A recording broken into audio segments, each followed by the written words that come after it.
कक्षा 6 गणित अध्याय 3 प्रश्नावली 3.3 से पहले जितने भी इम्पोर्टेंट पॉइंट्स हैं, इन पॉइंट्स को हम इस वीडियो में डिस्कस करेंगे। इसको आप इंट्रोडक्शन पार्ट भी कह सकते हैं। पहला पॉइंट है संख्याओं की विभाज्यता की जांच। विभाज्यता को हम डिविजिबिलिटी भी कहते हैं।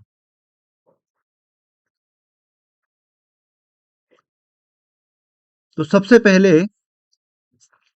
यहाँ पे हम जिन संख्याओं की विभाज्यता के बारे में जानेंगे वो संख्याएं हैं 2, 3, 4, 5, 6, 8, 9, 10 और 11।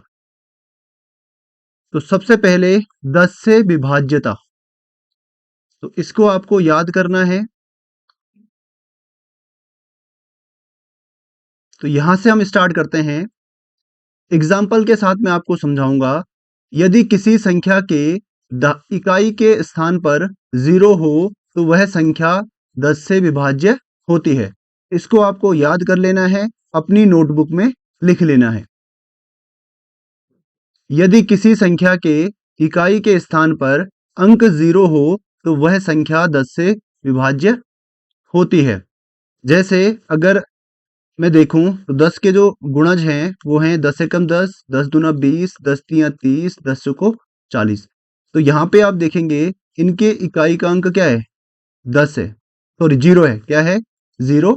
इकाई का अंक क्या है? 0 है। तो ये हमेशा 10 से विभाज्य होंगी। अगर मैं एक संख्या लिखूं 320 और इसको 10 से डिवाइड करूं तो 0 से 0 कट जाएगा। इसका मतलब प्रत्येक वह संख्या जिसका इकाई का अंक 0 होगा वह संख्या 10 से विभाजित होगी। अगर इसका इकाई का अंक 0 है, इसका मतलब ये संख्या 10 से विभाज्य होगी। तो ये आपको याद करना है। अगला है 5 से विभाज्यता। तो यहाँ पे हम देखते हैं सीधा जो इंपॉर्टेंट पॉइंट है। यदि किसी संख्या का इकाई का अंक 0 हो या 5 हो, इकाई का अंक क्या हो? या तो 0 हो या फिर 5 हो, वह संख्या 5 से विभाज्य होती है। यहां से हम देख लेते हैं। जैसे यहां से आप देख सकते हैं 105, 105 और एक में हम ले लेते हैं 0। तो 105 को अगर मैं 5 से डिवाइड करूं तो ये कटेगा 5 दूना 10, यहाँ बचेगा 5 और 5 एकम 5, 21 बार। इसका मतलब इसका इकाई का अंक 5 था और ये 5 से डिवाइड हो गया। यहाँ पे आप देखेंगे इसका इकाई का अंक है 0 और ये कटेगा 5 से, 5 छक्का 30 यानी 6 बार। तो ऐसी संख्याएं जिनका इकाई का अंक या तो 0 हो या फिर 5 हो, वो संख्या 5 से विभाज्य होती हैं। 2 से विभाज्यता। यदि किसी संख्या के इकाई के स्थान पर 0, 2, 4, 6 या 8 में से कोई अंक हो तो वह संख्या 2 से विभाज्य होती है।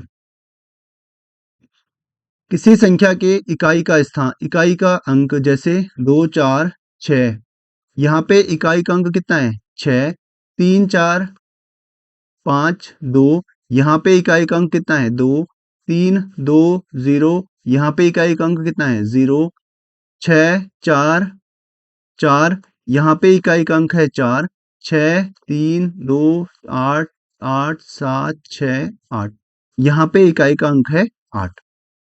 तो ऐसी संख्याएं जिनका इकाई का अंक 0, 2, 4, 6 या 8 में से कोई अंक हो वह संख्या 2 से विभाज्य होती है।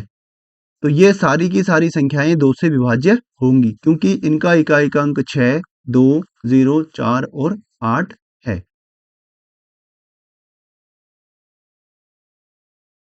अगला है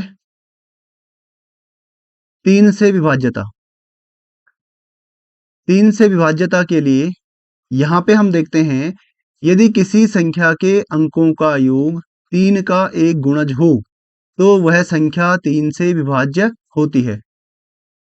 दूसरी तरीके से हम इसको ऐसे भी कह सकते हैं कि यदि किसी संख्या के अंकों का योग 3 से विभाज्य हो, 3 से विभाज्य हो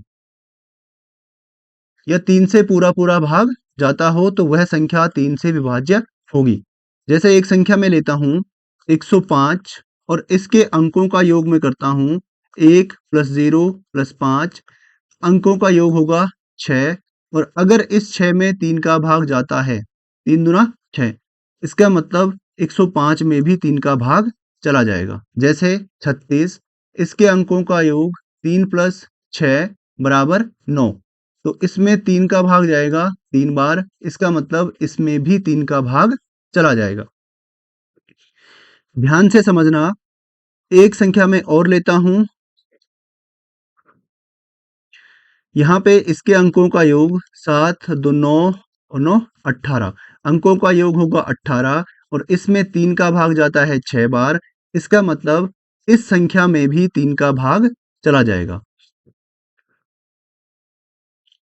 6 का भाग भी जाता है और 18 क्या है, 6 3 का गुणज भी है। यदि किसी संख्या के अंकों का योग 3 का एक गुणज हो तो वह संख्या 3 से विभाज्य होती है। या तो गुणज हो या फिर अंकों के योग में 3 का भाग जाता हो। आगे चलते हैं 6 से विभाज्यता। 6 से विभाज्यता के लिए यदि कोई संख्या 2 और 3 दोनों से विभाज्य हो तो वह संख्या 6 से भी विभाज्य होगी। अगर कोई संख्या 2 और 3 से विभाज्य होती है तो वह संख्या 6 से भी विभाज्य होगी। जैसे अगर मैं एक संख्या लेता हूं 48, तो 2 से विभाज्यता के लिए हम देखते हैं इकाई का अंक क्या है, 8 है, इसका मतलब इसमें 2 का भाग चला जाएगा। अगर मुझे 3 से विभाज्यता देखनी है तो मैं अंकों का योग करूंगा, 8 और 4 कितना होगा, 12 और 12 में 3 का भाग चला जाता है। इसका मतलब इस संख्या में 3 का भाग और 2 का भाग दोनों का ही चला जाएगा। तो ये संख्या 6 से भी विभाज्य होगी। 2 गुणा अगर मैं 3 करूं तो कितना आता है, 6। देखो भाई, 2 से भी भाग गया और 3 से भी भाग गया, इसका मतलब 2 तियां 6, तो 6 से भी इसमें पूरा पूरा भाग चला जाएगा। यही बातें यहाँ पे कही गई हैं। ठीक है, तो एग्जाम्पल्स के साथ में चीजें आपको बता रहा हूं, आपको ध्यान से चीजें देखनी है। अगर आपने सारी चीजें यहाँ पे समझ ली तो प्रश्नावली आप खुद से ही सॉल्व कर लेंगे। 4 से विभाज्यता, यहाँ पे आप देखेंगे 3 या अधिक अंकों की संख्या 4 से विभाज्य होती है। कितने अंकों की, 3 या उससे अधिक अंकों की संख्या 4 से विभाज्य होती है यदि उसके अंतिम 2 अंकों से बनी संख्या 4 से विभाज्य हो। इस नियम की जांच 10 उदाहरण लेकर कीजिए।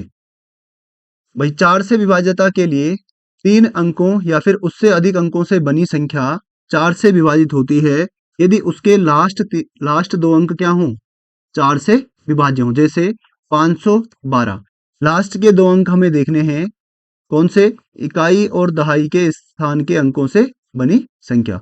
इकाई और ये दहाई, इनसे बनी संख्या अगर 4 से विभाजित होती है, इसको अगर मैं 4 से काटूं 3 बार कटेगा, इसका मतलब 512 भी 4 से विभाजित होगी।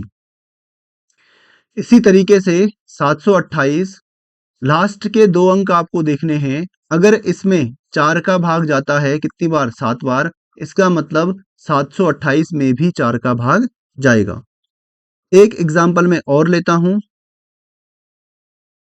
3 अंकों से छोटी संख्या यानी 2 अंकों की संख्या को आप सीधा सीधा 4 से भाग दे सकते हैं। तो एक संख्या और लेते हैं, 7 6 3 2 4, लास्ट के 2 अंक आपको देख रहे हैं, तो लास्ट के 2 अंक है 24 और इसमें 4 का भाग जाता है 6 बार, इसका मतलब इस पूरी संख्या में भी 4 का भाग चला जाएगा। 8 से विभाज्यता, 8 से विभाज्यता सेम ऐसी है जैसे 4 से विभाज्यता है, बस इसमें हमें लास्ट के 3 अंक लेने हैं। कितने अंक लेने हैं, 3। 4 में लेने हैं 2 अंक और 8 की विभाज्यता के लिए लेने हैं 3 अंक। 4 या उससे अधिक अंकों की कोई संख्या 8 से विभाज्य होती है यदि अंतिम 3 अंकों से बनी संख्या 8 से विभाज्य हो। जैसे यहाँ पे एक संख्या थी,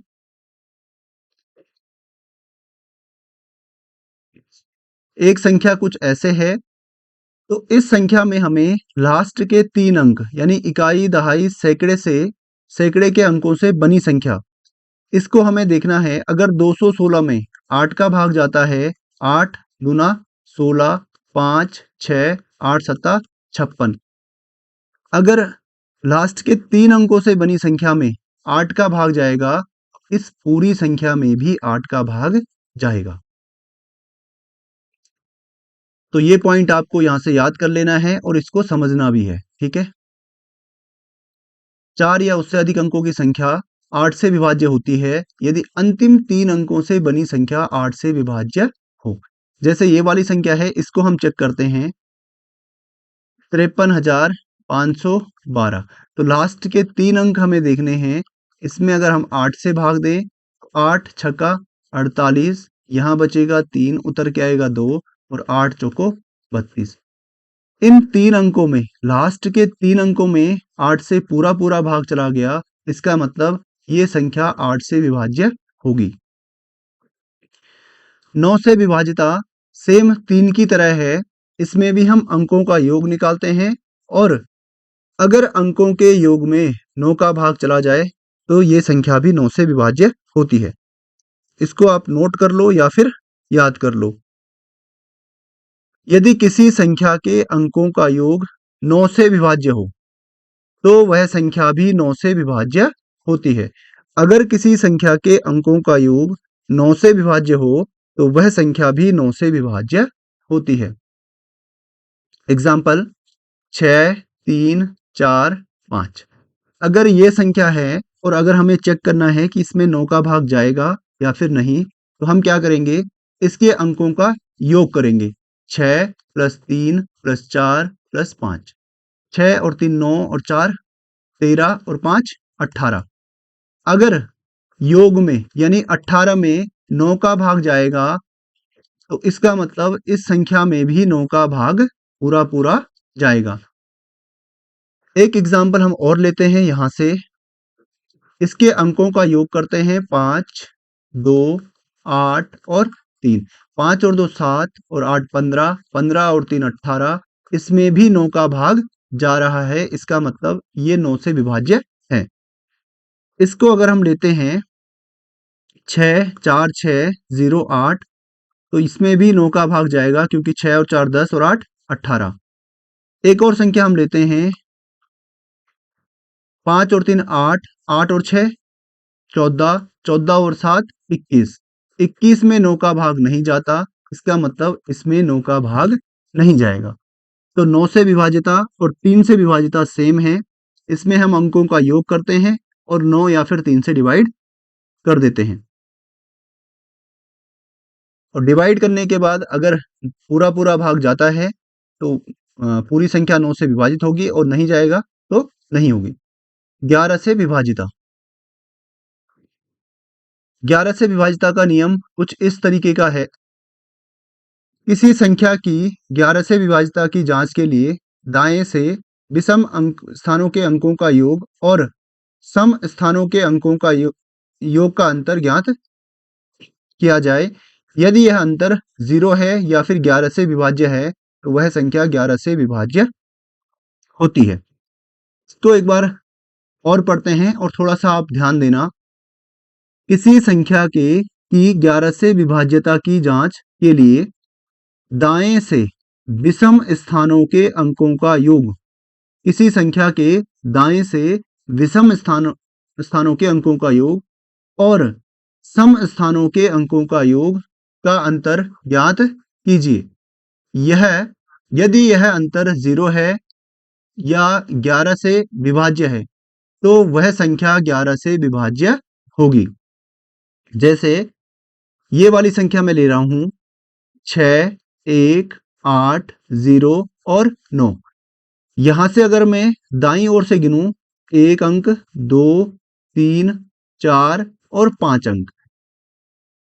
विषम स्थानों पर कौन कौन से अंक हैं? एक तो ये वाला है, एक ये वाला है और एक ये वाला है। 1, 3, 5 क्या है? विषम संख्याएं हैं और ये विषम स्थान है इन अंकों के लिए। तो विषम स्थानों के अंक हम लेते हैं। विषम स्थानों के अंक तो क्या होंगे? 9 + 8 + 6। तो 9 और 8 17 और 6 कितना हो गया? 23।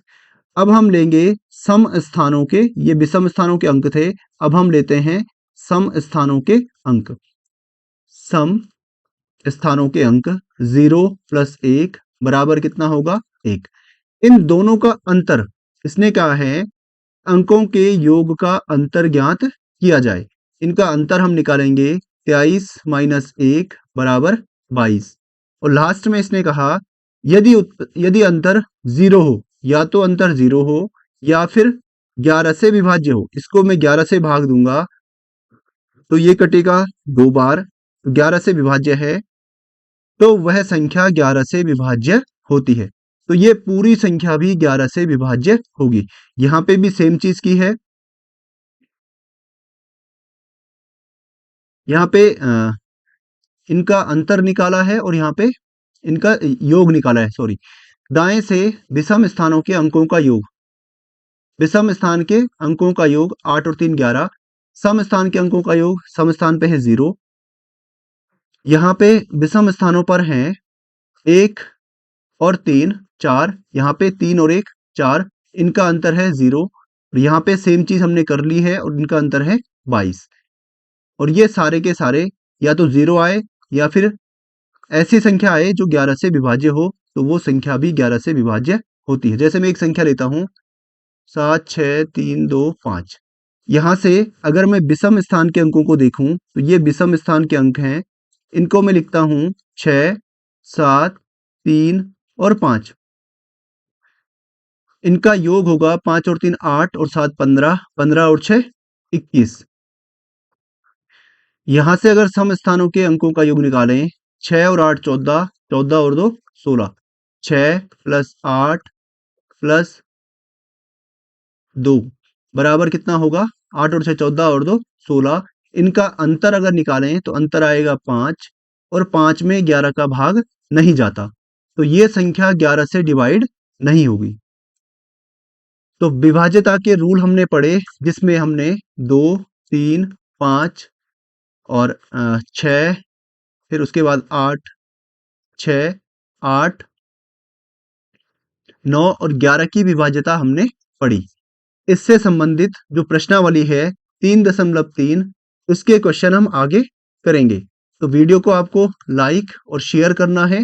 मिलते हैं आपसे नेक्स्ट वीडियो में। Signing out.